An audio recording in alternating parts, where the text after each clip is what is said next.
آج 8 ربیع الاول شہادت امام حسن عسکری علیہ السلام.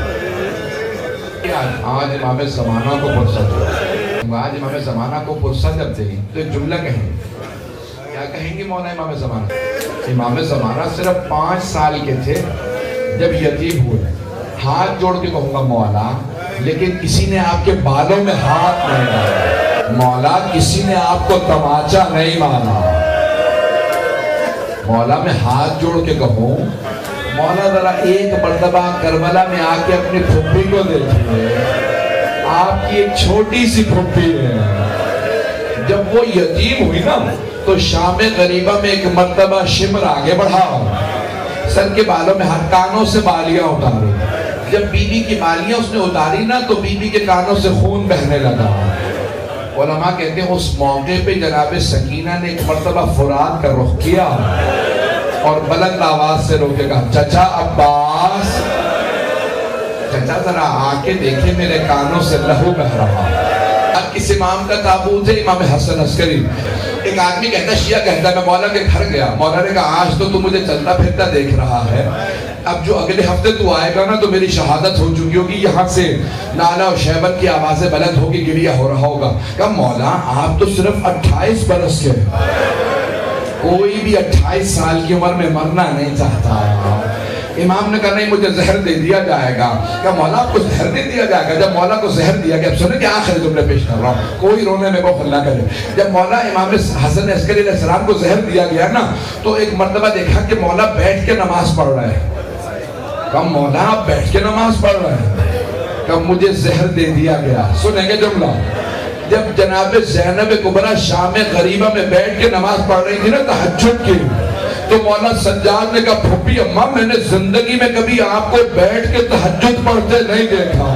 جناب زینب نے کہا بیٹا پیاس کی شدت اتنی ہے اب مجھ سے کھڑا نہیں ہوا جا رہا، میری ٹانگوں میں دم نہیں ہے. جناب زینب 56 برس کی تھی تو جناب زینب نے کہا تہجد میں کھڑے ہو کے نہیں پڑھ سکتی. امام حسن عسکری 28 برس کے تھے، جوان تھے، واجب نماز بیٹھ کے پڑھ رہے تھے. کہا مولا کتنی نہ کہا دے گا، جو زہر دیا ہے نا میرا جگر کھل گیا. امام حسن مجتبیٰ کے جگر کے ٹکڑے باہر آ گئے تھے. امام حسن عسکری نے کہا میرا جگر کھل گیا، میرے سارے اندر کے اعضاء کھل رہے ہیں. چند گھنٹے گزرے تھے، امام نے کہا مجھے لٹا دو.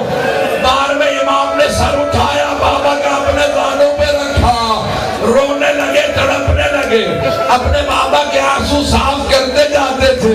کہا بابا میں یتیم ہو رہا ہوں، میں کہوں گا ہر باپ چاہتا جب میں دنیا سے جاؤں میرا سر میرے بیٹے کے زانوں پہ ہو، لیکن ہائے حسین خاک کربلا پہ سر تھا، شمر کا خنجر تھا.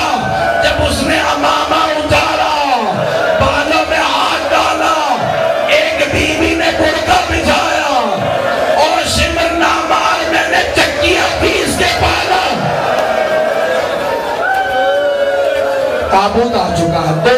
آخری 2 جملے سے میں نے تمام کر دیا. بس میں تابوت برآمد ہونے والا. آخری جملہ سنیں گے، آخری جملہ مجھے معاف کر دیجئے گا. ایام عزا تمام ہو گئے.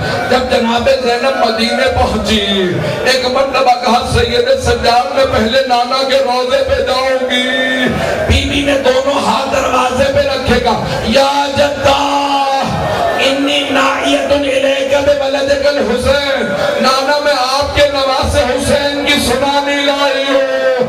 نانا میں 70 قدم کے فاصلے پہ کھڑی تھی جب شمر نے حسین کا امامہ اتارا. نانا جب اس نے خنجر چلایا، میں نے سب سے لوگ کہا کیا تمہارے درمیان کوئی مسلمان نہیں ہے؟ یہ تمہارے نبی کا نواسا میری ماں نے چکیاں پیس کے پالا تھا. سارے مدینے والے کو 2 منٹ کی زحمت ہوں، ابھی 2 منٹ رک جائیں گے. سارے مدینے والے رو میرے نہ دیکھے گا، سارے مدینے والے رونے لگے.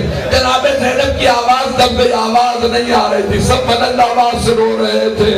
جب سب روتے روتے چپ کر گئے، جناب زینب نے کہا نانا اگر نامحرموں کا مجمع نہ ہوتا میں کلائیوں سے جا